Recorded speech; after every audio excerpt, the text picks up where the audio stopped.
evening, good afternoon. This is Jodi with All True Crime. ASMR.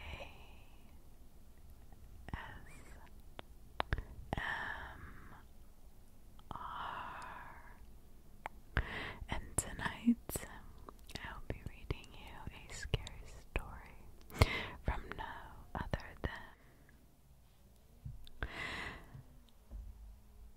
other than the Michael Kelso that we love so much. So Mr. Michael Kelso is, as you know, one of my favorite writers, authors, and all of his information will, as always, be right there in the description, and then when it posts, it will be there in the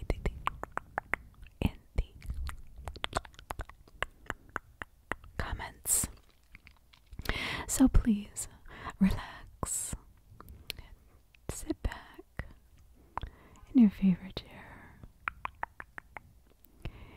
in with your favorite blanket, kitty. Grab a glass of wine, a glass of milk, a glass of water, and enjoy this amazing story by Michael Kelso. Now it is pretty intense in some parts, so this is not for the faint of heart, and it is not for children under the age of 14. We are all adults here, and this is a fictional scary story.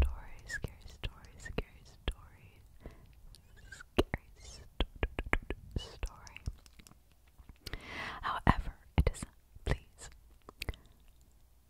appropriate audiences only. So are you ready to begin? Because I know I am. I'm so excited. This is part 1 of Help Wanted. And this is from Fragments of Fear, number 5. Help Wanted, part 1. Devin finished running the bath. The tub was elaborately decorated, the kind that you admired, but never thought about using. That was the way this entire room was. It was so decorated so beautifully that you did not want to touch anything. Like Grandma's couch that was covered in plastic.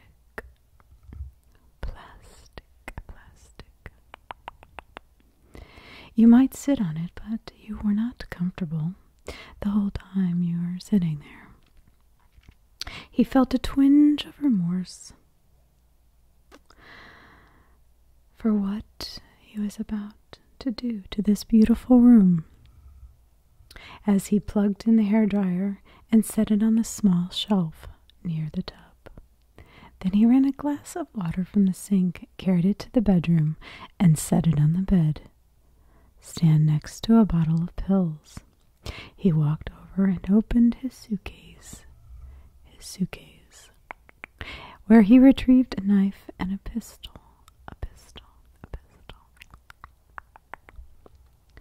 He laid them on the bed and pulled out the final item, a spinner from a board game.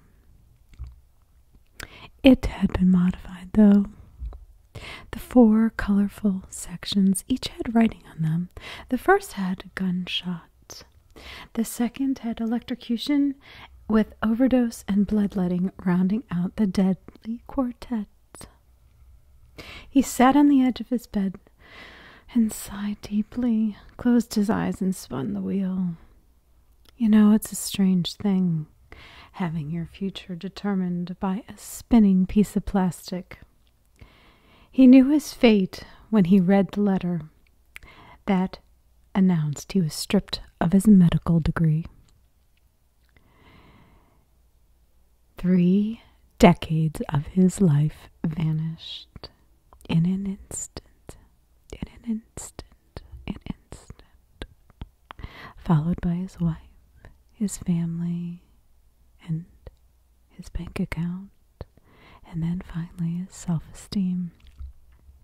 He had always been so meticulous about everything, and the thought of doing what he was about to do in his house made him ill.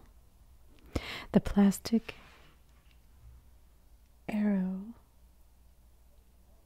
slowed to a stop. Stop. Devin opened his eyes to find the arrow sitting on the line between electrocution and overdose. He chuckled at the irony and spun again. This time it stopped between bloodletting and gunshot. He wondered what kind of cruel joke fate had played on him. 3 more spins, and 3 more ties. Let's make this easy, he said. Heads, gunshot, tails, overdose. He flipped the coin. It hit his palm and bounced out of his hand. He heard it hit the hardwood floor, but not bounce. After a few seconds of searching, Devin gasped in amazement. He could not believe what he was looking at.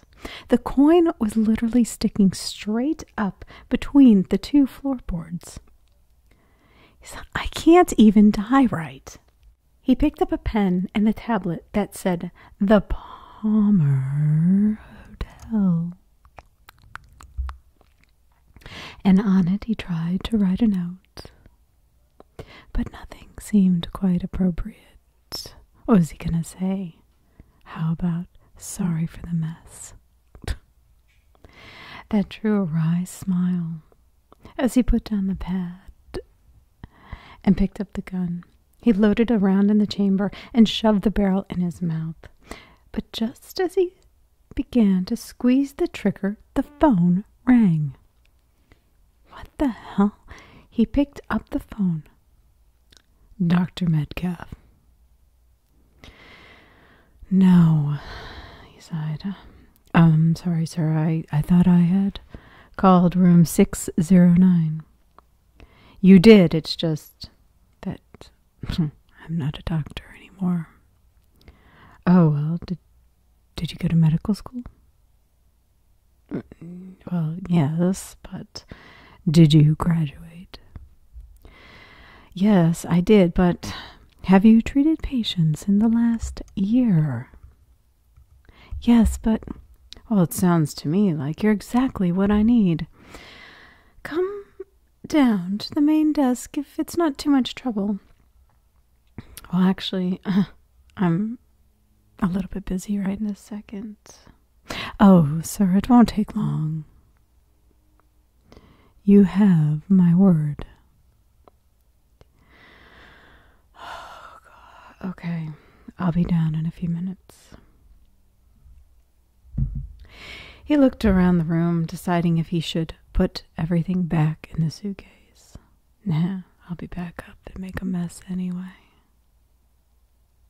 He left the room and headed towards the elevator. Good evening, sir, the bellhop said, tipping his hat. Good evening. First floor? Yes, how did you? Intuition, sir, he said with a wink, a wink, a wink. The glowing numbers slowly counted down from 6 to 5 to 4 to 3 to 2 and finally to 1. Giving Devin a feeling of impending doom. What was this feeling? The doors opened, revealing the front desk with the hotel's name written in large golden cursive letters. Devin was greeted by an elderly gentleman in a dark suit. "Ah, Dr. Metcalf, it's a pleasure to meet you," the man said, extending his hand. Devin shook it. "It's Mr. Metcalf, and there aren't many people left who take pleasure in meeting me." "Oh, my apologies. I follow your medical career with great interest." "Until the end." "Oh, quite the contrary. The end was the most interesting for me." "Really?" "Absolutely." "Well, you're the only one." "Oh, believe me, there are others. Some of them are in this very hotel."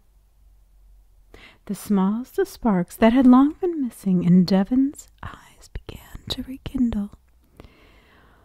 "What was it you called me down here for, Mr. Potts?" "Just call me Mr. Potts." Have you flown any cars lately?" "We use pseudonyms in our endeavors.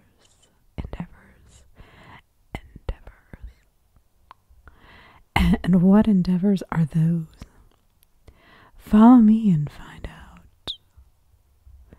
He led him down a long hallway to a door that said private, unlocked it, and continued down another hallway, stopped at a door and looked up, and it said laundry. "My clothes are clean, Mr. Potts." "Yes," he smiled, "as are mine. But in we go anyway."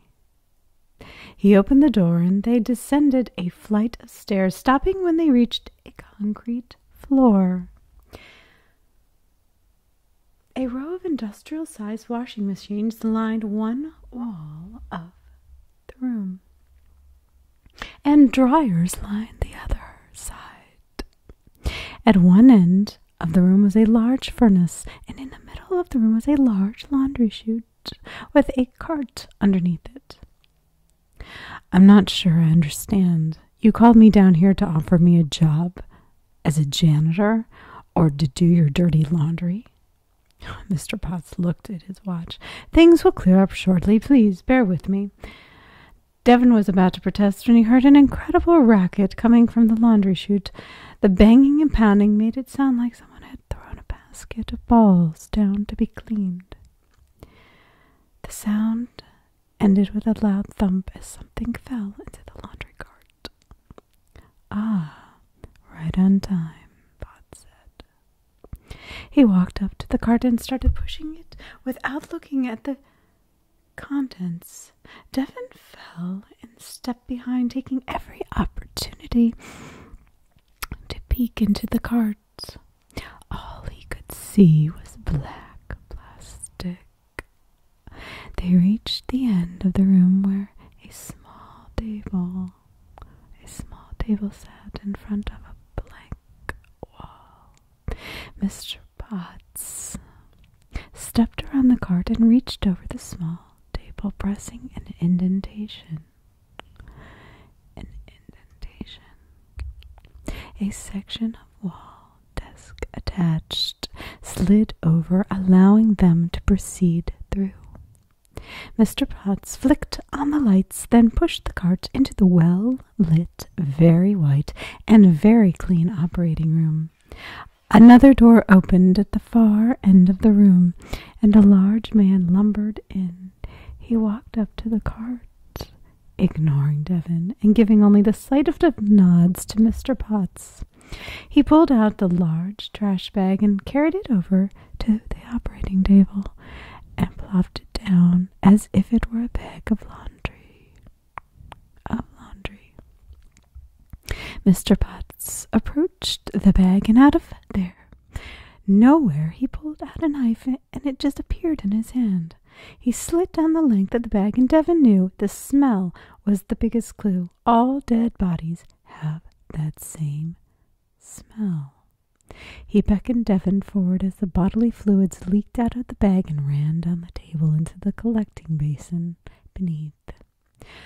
"Allow me to explain," Mr. Potts said. "We have a specific clientele with specific needs that often need catering to. We have built up a system that covers those needs from top to bottom. Once the client's needs are met and they have no further use for the product, we step in and take care of the cleanup. Whatever parts, internal organs, eyes, etc. are undamaged, we remove before disposal. These are handled with the utmost care, as our connections pay us a handsome fee. As you can see, a surgeon with your skills and background would be very desirous to us." Mr. Potts paused and stared at Devon, gauging his reaction. "Do you have any questions?" Many questions flew through his mind about the identity of the clientele and the product. He decided to go with something less provocative. "Oh, how long have you been doing this sort of thing?" "Oh, much longer than you would care to know." "And what happened to your last surgeon?" "Oh, we had a disagreement and I sent him on a vacation." "A permanent vacation? Is there any other kind? Well, what if I say no?" Mr. Potts' demeanor had been congenial up to this point, but it changed in a heartbeat. Devon could almost feel the menace pouring out of him. "Then I would slit at your throat where you stand and harvest your organs myself." Devon felt a large pair of hands grasp his shoulders, holding him immobile. "As a bonus, killing you here would be much easier to clean up than the way you're so rudely considering ruining the decor in room 609. Devon held his breath for a long moment and then let it out. Swallowed hard. "What if I say yes?" "Oh," Mr. Potts brightened like a storm cloud clearing and the sun shining through.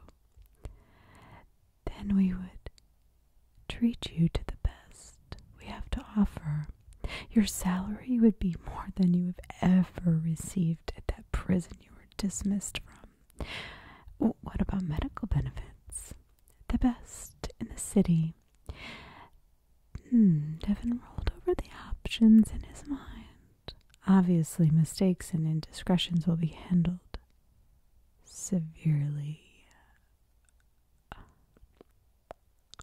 He looked around at the well-stocked operating table and room and felt the vice-like grip holding his shoulders and looked at the impassive face of Mr. Potts. "Okay, I'll do it." "Excellent. You will be provided with a room for the probationary period. You will be on call for 24/7. Here's your pager. There's only 2 more things you need. One is a pseudonym.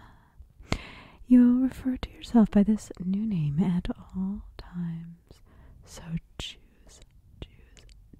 wisely." "Okay, what's the other thing I'll need?" Oh, Mr. Potts grinned. "You'll need a facelift."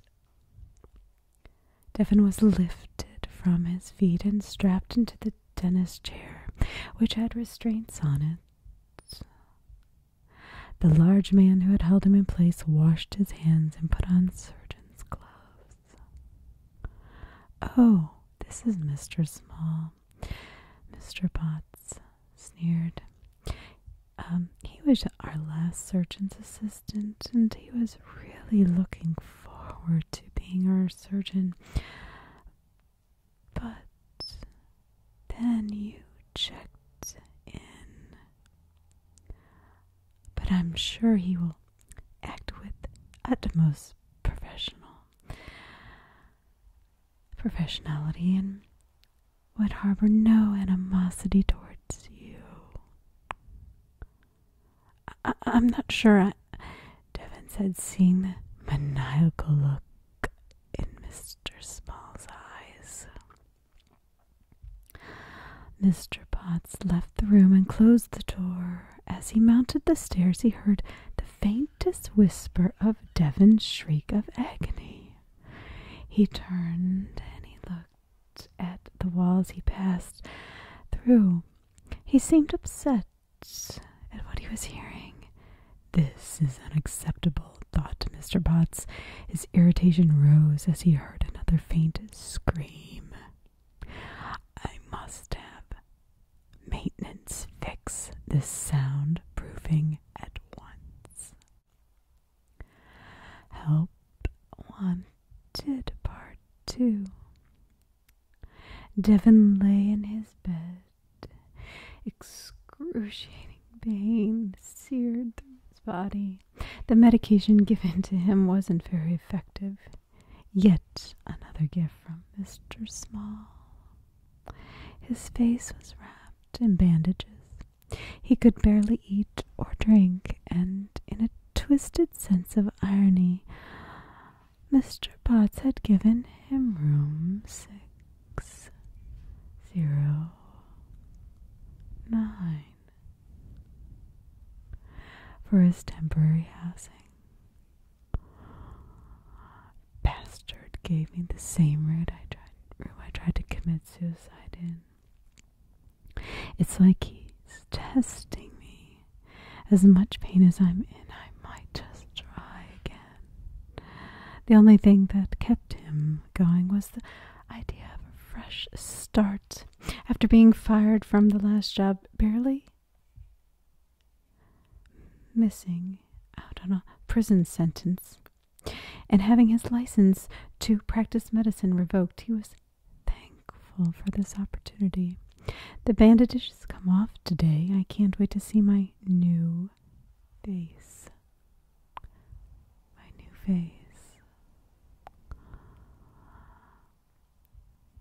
That reminds me, I'm supposed to think, or a pseudonym.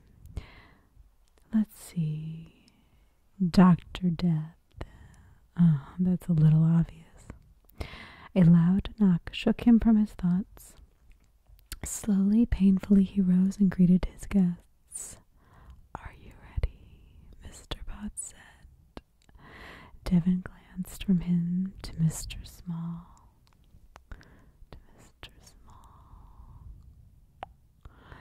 It was difficult to talk through the bandages, so he just merely nodded his head. Then they had him sit in a chair and began the slow process of unwrapping his head. The last strap, the very last one that had adhered to his skin, was so excruciating as they pulled it off. When they handed him the mirror, he examined the left side of his face. His cheeks looked so different, and he noticed a small scar he wasn't happy with. Then he turned his head. Instantly, his breath became erratic. His eyes drooped like a basset hound's. His cheek was so sunken that he could trace the skull, and the left side of his mouth looked like he had an extreme case of Bell's palsy. "Oh, I may have nicked a nerve or two," Mr. Small said. "A nerve or two? You bastard. You make me look like a freak." "What?" Mr. Small said. A freak. "Oh, I'm sorry," Mr. Small said, turning to Mr. Potts. I I just can't understand a word he says. Devin shrieked like a farmer caught in a combine and lunged at Mr. Small, but Mr. Potts was ready. He blew a fine mist into Devin's face and he collapsed instantly.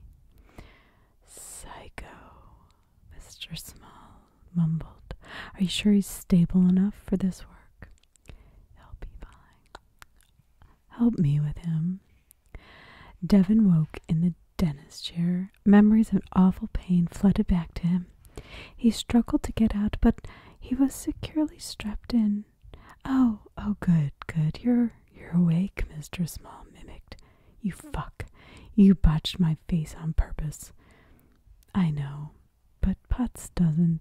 He thinks you're certifiable. That's why you're in this chair for round 2, the lobotomy. He held the scalpel up to light. No, Mr. Small grinned from ear to ear as he advanced on Devin. Are we having a little spat? Mr. Potts said from the doorway. Mr. Small quickly put the scalpel down, just showing him how the equipment works, Mr. Small said. And did you find his briefing to be informational? Mr. Potts asked Devin. It was very enlightening. Mr. Potts' eyes bored into them one at a time. Well then, we will have a new arrival within the hour. I suggest you gentlemen scrub up and prepare. Yes, sir. The plastic thunked loudly in the laundry cart. Mr. Small pushed the cart into the operating room. He stopped at the operating table and stared at Devin. Aren't you going to lift it out? Devin asked. No. Why not? Oh, seniority. Yep, I've been here a lot longer than you. But I'm the doctor. I'm sorry, you're a what? A doctor. Look, I can't work if I can't understand you. Mr. Small pulled his gloves off, threw them down, and walked out. Hey, what am I supposed to do? A door slammed in answer. Devin stared at the plastic bag which he knew held a dead body. He pulled at it, trying to get it on the table, but 5 minutes later he quit. The bag sat nestled in its little cart, mocking him.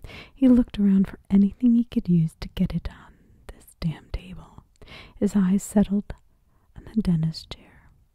A great thought crossed his mind. Devin pushed the cart over to the chair and tried to lift up the end to dump the body into it. He got the wheels 2 inches off the ground and could go no further. He dropped the cart and stood staring at it, breathing hard. After a few minutes, he pulled the cart away from the chair a few feet and got a running start. The cart hit the base of the chair and tipped about a foot off the floor, but he couldn't tip the body into the chair. The cart slammed back down, just missing the floor. He took another breather, then pulled the cart back as far as he had room for. Aside from tiring him out, the effort and impact of the cart was causing his face excruciating pain. He took a deep breath and ran as fast as he could, slamming the cart into the chair. The cart tipped up and almost into the chair. Devin grabbed the wheels and pushed it as hard as he could. The cart flopped over and he could feel the body fall out. He pulled the cart off and the plastic bag continued to sit in the chair. After a short rest, Devin felt around in the bag for an arm.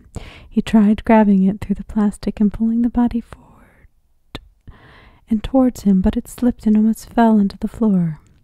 He dove, shoving the body back into the chair. After a moment's thought, he cut the bag open, unleashed a horrible stench stench that made him gag. He found the head and grabbed a handful of hair and pulled it towards him. He folded the body forward. He pushed one of the chair arms out of the way and shoved his shoulder into the belly of the corpse.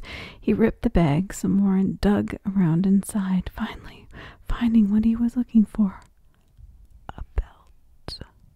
He grabbed it slightly, counted to 3. 1, 2, 3,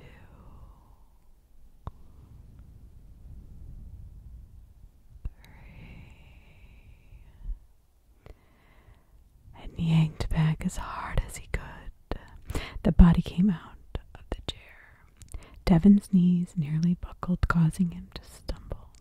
He stepped quickly with momentum to try to regain his balance. It took him half the distance of the room, but he finally managed it. Once balanced, he started the long trudge back to the autopsy table.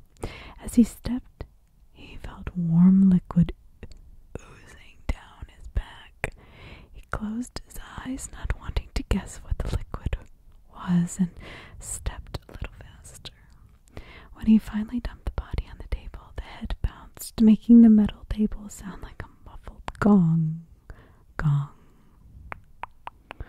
Once the body was safely on the table, Devin collapsed to the floor, exhausted and in pain. He tried to focus on regaining his strength and composure. He knew the clock was ticking and the organs were rotting inside the corpse. Pulling himself together, he got to work. He stripped off the plastic bag to find a young man in his 30s. He should have plenty to salvage. He cut off the clothes, threw them away, and then scrubbed up again so he wouldn't contaminate the organs. He pulled the cart of instruments up beside him since he didn't have an assistant. He cut open the chest, broke the ribs, and started cutting out the heart. 6 hours later, the heart, kidneys, liver, and everything else were washed and packed in styrofoam boxes full of ice. The rest of the internal organs were unusable, either due to the clientele or due to post-mortem injuries inflicted by Devin trying to get him on the table. He cut the head off, arms and legs, cut the torso in half, and threw the pieces into the furnace. Then he thoroughly hosed down the floor, the chair, and the table. If there's one thing I've learned, it's don't leave evidence laying around. He thought back to his time as a prison surgeon not so long ago. The awesome screams of agony from the inmates brought a smile to his face. His pager beeped, pulled him out of his reverie. Mr. Potts' office immediately, it said. Devin turned out the lights, closed up the room, and went upstairs as summoned. Enter was the answer to Devin's knock. He walked into the modest-sized but beautifully decorated office. Mr. Potts sat at his desk, hands folded, fingers steepled, staring at him. Devin received the unspoken message, "This is not the time to ask about my office." "Sit," Mr. Potts said. Devin sat quietly in the leather chair. "What happened?" "Oh, we got the body. Package," he corrected. "The package around 1:30, and I was able to harvest the heart's kidney and the liver.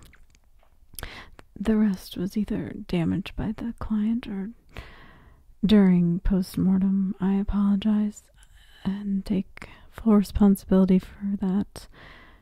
Mr. Potts raised an eyebrow. "Is that all that happened?"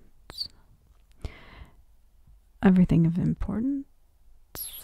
Mr. Potts reclined back in his chair and steepled his fingers again against his mouth. So you didn't threaten Mr. Small's life? What? No. Then what happened between you two? Nothing. Mr. Potts slowly leaned forward, resting his elbows on the desk.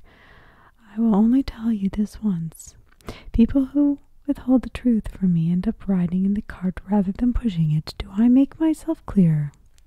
Yes, sir, Devon gulped. Mr. Smart and I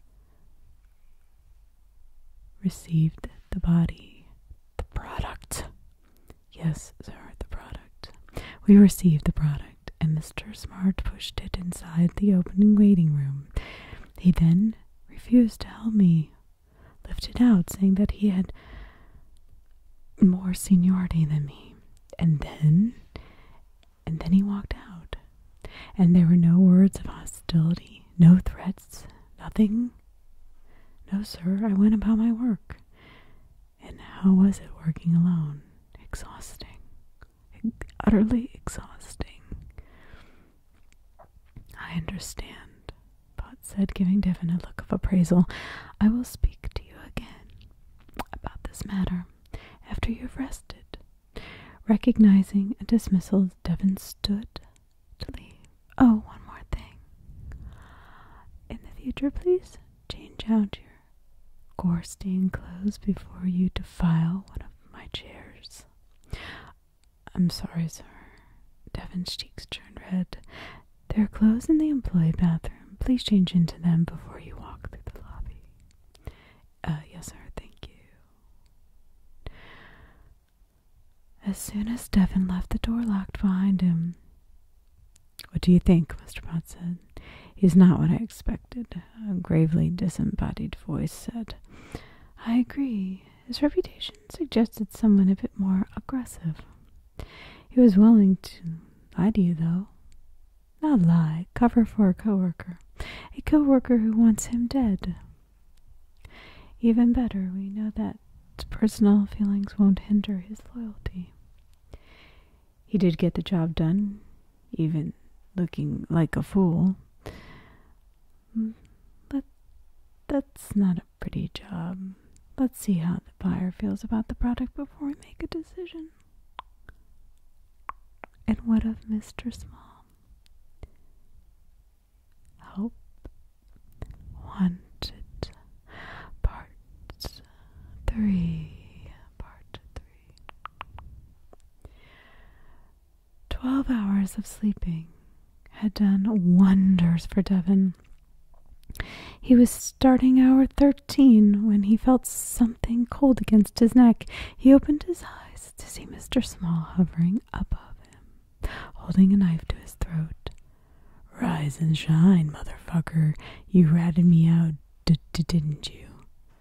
Devon tried to talk, but Mr. Small pushed harder on the knife, choking him, making a small cut. I do the talking. Doctor. I saw you coming out of Potts' office. Well, if you think he's gonna choose your side of the story over mine, you're crazy, Mr. Small said with a gleam in his eye. Now here's what's gonna happen. You're gonna go do that dumbass Potts and resign. Give him whatever excuse you want, but keep my name out of it. Because if I see you in that basement again, I'll slice you from nuts to your big toe and watch you bleed out. We clear? Devon nodded his head, making the knife cut deeper. Mr. Small smiled and walked towards the door. Devon grabbed his pistol from under his pillow and turned the back of Mr. Small's head into hamburger. At least that's what he did in his head. In reality, he laid there with drops of blood trickling down his neck while Mr. Small slammed the door. Tears streamed down Devon's face. He pulled the gun from under his pillow, held it to his forehead, and squeezed the trigger with both the thumbs. Click, click, click, click, click, click. But nothing happened. He pulled back the slide and started laughing. The gun was fucking empty. Then his pager beeped. It read Mr. Potts' office. After shower and change of clothes. This made Devin laugh. He shoved the gum back under the pillow, showered, changed, and was in the boss's office in 17 minutes. "Have a seat, please," Mr. Potts said. Devin glanced at the chair he had befouled not long ago. "It's been cleaned," Mr. Potts said, answering his unasked question. As Devin sat, he noticed Mr. Small sitting in the corner. "I've asked you here to go over some more of the conditions of employment. First, we do not tolerate infighting among employees. Second, you will not interact with any client at any time. And third, you will not discuss the details of your employment with any other hotel administrator." Mr. Potts said, "Those are the main rules. Now, as to your salary, you will work on a commission basis only. Whatever organs you harvest will be sold, and the profits split on a 75-25 basis to start. Bonuses and raises are management prerogative. Any losses due to negligence will be incurred by you. For example, during your first operation, there were 2 organs that were unharvested due to post-mortem difficulty. The value of those add up to $50,000. Devin's jaw dropped. Mr. Small wore a smirk like a cheap Halloween mask. However, Mr. Potts continued, "The other organs you harvested were so expertly done that our buyers commented on your fine work. That was a first, I might add." He shot a glare at Mr. Small. "The total profits from these were $350,000. Your 25% would be $87,500. Subtracting 50,000 comes to 37,500 for one night's work." Devin and Mr. Small's jaws raced towards the floor. "Why does he get that much?" Mr. Small demanded. "Because he's the doctor, remember?" Mr. Potts snapped. "Now sit there and be quiet." Devin raised his hand. "Yes? I wanted to say thank you for this opportunity, but you're resigning." "May I ask why?" "Due to my previous difficulties, this job has given me flashbacks, among other things," Devin said, darting his eyes towards Small. "I see. Well, then perhaps I can sweeten the pot a bit. I will grant you any 3 things in my power to give." Devin thought long and hard about this. A massive tug of war went on in his head. Finally he spoke. "I'd like a new cart with more padding in the bottom so that not as much damage is caused during the fall. I would like a lift installed so that it's easier to get product on the table." Devin hesitated for a moment. "And I would like Mr. Small in the cart." Mr. Small jumped up. "You can't do that," Mr. Small yelled. But Mr. Potts looked from Devin to Small, then said, "Done." A dark figure enveloped in mist appeared and grabbed Mr. Small. He screamed as sections of the bookcase slid aside and the figure dragged him into the behind the bookcase. As the screams faded, Mr. Potts said to Devin, I'm assuming he threatened you. Yes, sir. To force you to resign? Yes, sir. Well, you should be ready for your next package. A faint scream echoed down hidden passageway as the panel slid shut. You should be receiving your product soon. Thank you, sir. Devon turned to leave, then paused. I have just one question, sir. By all means. Why did you let Mr. Smart do that to me? He said, pointing at his face. Mr. Potts sighed. Sometimes you have to give people enough rope to hang themselves. I understand. I will be sending you a new assistant who will keep things on ice while you're away. Where am I going? To get a proper facelift.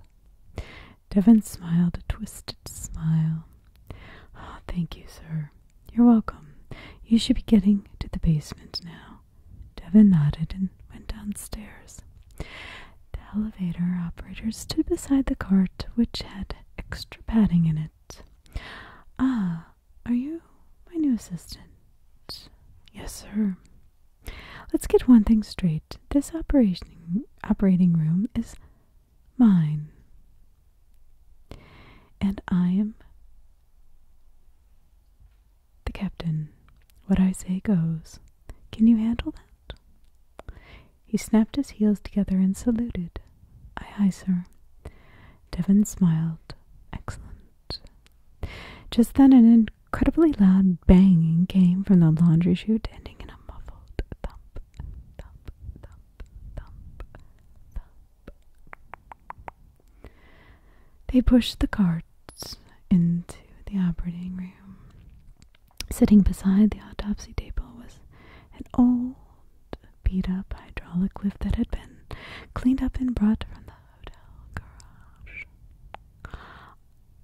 On it was a note, "For now, Mr. Potts." The left side of Devon's mouth stretched up in a large smile. The right side made a feeble attempt and failed. Using the lift, they positioned the bag on the table with ease. Devon scrubbed up while his assistant removed the bag. Oh my God, it's Mr. Small, he said. No, it's product, Devon corrected. He looked back from the body to Devon and back again. Yes, sir. Good. Now, let's get started. Devon tried to remain dispassionate about the operation, but caught himself several times humming a happy tune. He examined the body and was astounded by the lack of damage. His curiosity was answered when Mr. Small's eyes fluttered open. His assistant jumped back. Oh my God, he's alive. Devon examined him cautiously. Mr. Small's eyes started back and forth furiously, but nothing else moved. Devon picked up his hand and let it drop to the table. It hit with a loud clang. Mr. Small's eyes closed, then opened, but that was the only movement he made. And no sound escaped him. No sound escaped him. It looks like they shot him up with a neurotoxin. I don't see any other wounds. So what do we do? Devon hesitated for a long moment. We do our job. Are you sure? Absolutely. The assistant handed over the instruments. Devon started cutting into the chest like many times before. Mr. Small's eyes darted and squeezed shut, then shot wide open as he experienced every bit of pain, but was powerless to stop. On they went, cutting and removing organs from the slowly dying Mr. Small. Devon started with the liver, making sure he showed his victim still darting eyes before washing and putting it on ice. The parade of organs continued: kidneys, spleen went right past Mr. Small's still moving eyes. He was about to take the heart when he felt a tug at his shirt. He looked down and Mr. Small was holding on to his sleeve. The neurotoxin is wearing off. Without hesitation, Devin sliced the femoral artery. Playtime is over. He pulled out the grip and backed away. After a few minutes, the hands and eyes stopped moving. He took out the heart and eyes and then sawed off the top of his head to remove the brain. When he was done, he stepped back and looked at the husk of a human being that was left.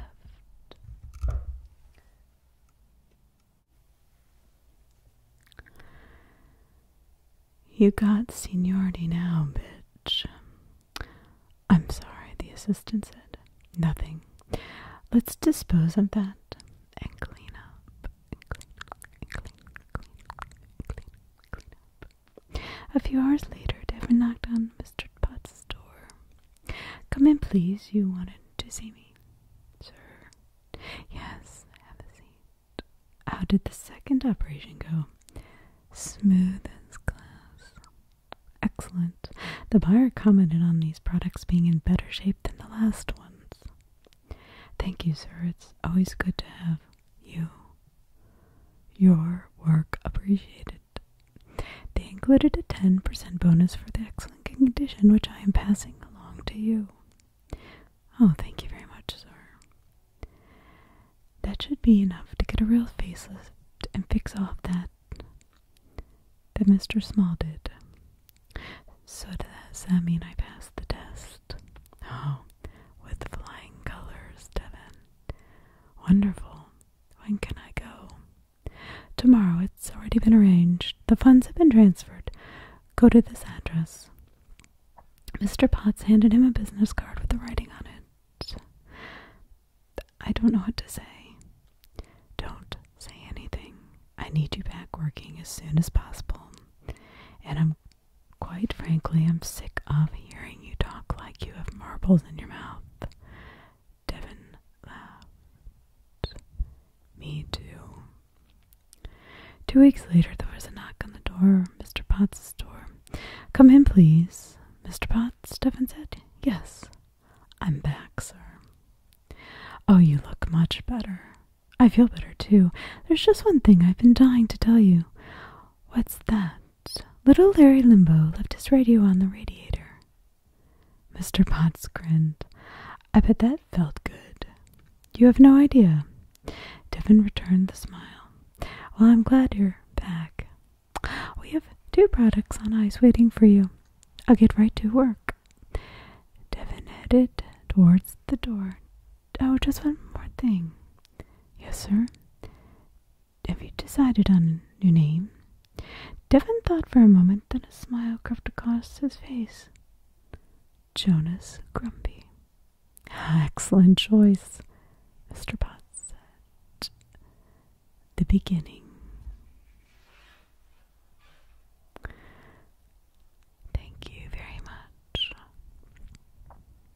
for listening to Help Wanted by Michael Kelso. Michael Kelso. He can be found on Reddit at u/horror_writer_1717. That name again is u/horror_writer_1717. Thank you so much. I appreciate all of you for listening and your loyalty and your kind words of encouragement always. Thank you so much. And I hope you enjoyed this mix of whispered and soft-spoken version of Help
You got seniority now, Bill.